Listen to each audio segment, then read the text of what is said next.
There are a lot of questions out there about mental toughness. There are a lot of videos out there of people claiming to know what they're talking about. But what we want to provide you in this series is what's the data really telling us? What's the research really telling us? And how can we apply that not just to athletics, but to any setting you want?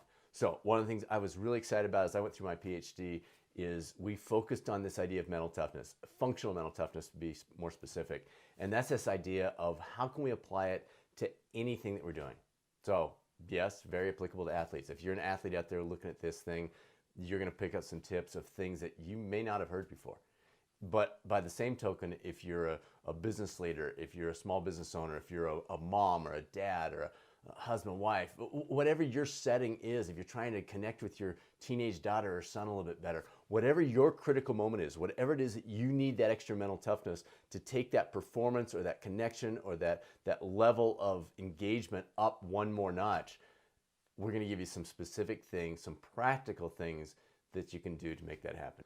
So let's look at this initial diagram, if you will, that sets the tone. And one of the things I love about this is it's so straightforward. It's something that you can be you can be out there about to have that hard conversation or about to step up on stage or about to start your race. And you can picture this diagram in your head. It's very straightforward. Right in the middle, it's got the FMT bank. Now, we use that bank connection for a reason. When you think about your finances, there are basically three things that you want to do. You want to fill that bank account up as much as you can. You want to limit the leakage. You want to keep some of those expenses. You don't want to get your bank statement in a month and say, wait, what was this $5 charge? Are you kidding me? So you want to limit that leakage for things that are of no real value to you. And then when you need to access that mental toughness, or in this case, your finances, your money, you want to be able to get to it. So same thing with your mental toughness. We're going to talk through the process of how you fill that tank up, how you fill that mental toughness bank up in this case, how you limit the leakage, how you keep from spending that bank of money on little stuff that really isn't helping you. It's just being wasted. And then when you're in that moment, when that moment hits and you've got to really bring it, again, whatever setting it is that's important to you, how can you access that? So with that, let's jump into the first of these three. You have thrive, prepare, and activate. And in this video, we're going to focus in on the thrive piece. In the thrive category, you see a bunch of stuff there on the screen. First one I'm going to talk through is relational edge, because this one gets missed by so many people. We think mental toughness. In fact, the way it's portrayed in a lot of the videos is, well, you just got to be a jerk in many cases. Use the F word as much as you can. Just yell at people, yell at yourself, and that's going to give you greater mental toughness. Well, research doesn't show that. The research actually shows that when your relationships, when those key, and that may not be a spouse, it might be a friend, it might be a coach, it might be a teammate, it might be a coworker, it might be a family member, but whoever those people are, that one or two or three people that are closest to you, that have the biggest impact on you, how is that relationship? Because as that comes together, as that is in a good place, well, your mental toughness is going to rise. And that's something many people miss or almost purposely go the wrong direction with. The second one I want to run through on this is the idea of stress channeling. So you see that one down at the bottom. Stress gets a bad rap. And in fact, in the wellness world that I live in, we're constantly talking about or hearing about stress and how horrible stress is and, oh, what are we going to do about all the stress? Folks, the fact of the matter is, stress is incredibly, incredibly valuable.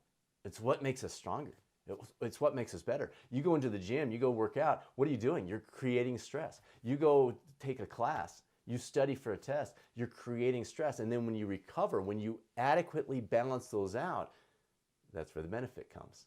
So the idea of stress channeling that we're talking about here with the thrive piece is making sure not that we're getting rid of stress. Don't get rid of stress. That's how you become a better person. The idea is balancing that stress out, channeling it appropriately at the right time. So as that critical moment comes forward, let's pause for a second and talk about critical moment. You don't need mental toughness 24/7. You need mental toughness at that critical moment, in that critical moment, that time when that tough conversation comes, when you step up on stage, when you step up to the starting line, whatever your setting is that you're wanting to elevate your performance, there are critical moments that's when you need to draw on that mental toughness. It's not a 24/7 thing. So that's what we're talking about, the stress channeling. You lead into that time when you know that critical moment is coming, you monitor the stress going into that, and then you build on it outside of that. So that's the idea of stress channeling at a basic level. Next one, I want to talk through strategic caffeine.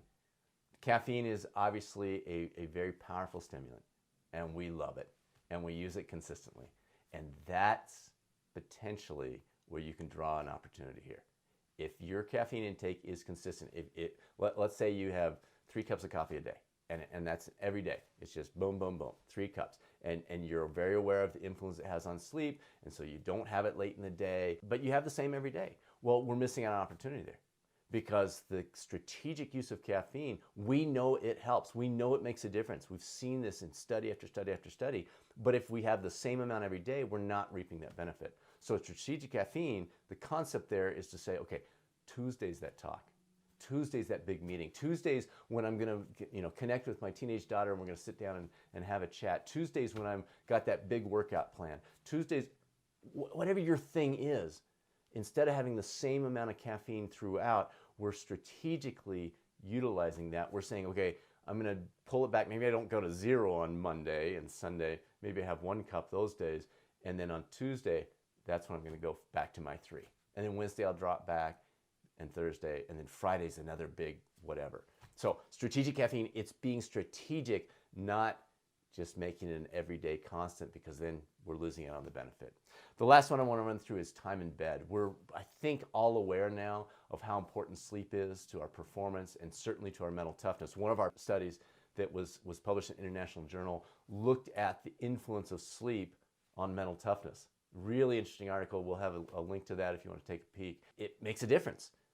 But sleep is a tough one, because there's other stuff that influences you. So the idea here with this concept of time in bed is to focus on the things you can control. That's a big part of the mental toughness calculation, is control the things you can. You may not be able to fall asleep. You may have a little bit of trouble, and that may point you to other things that you can work on, but you can control your time in bed. And so even if you wake up in the middle of the night and you have a little trouble falling back to sleep, even if a dog barks in the neighborhood and that wakes you up, those are outside of your control, but time in bed is not. And so set yourself up to have the opportunity for success, and that can drive that mental toughness long term. So that's the first third of the FMT diagram that we've looked at here, where we have the bank in the middle, we have thrive, prepare, and activate. In the next video, I'm going to dive into the prepare phase, so hope you come back for that.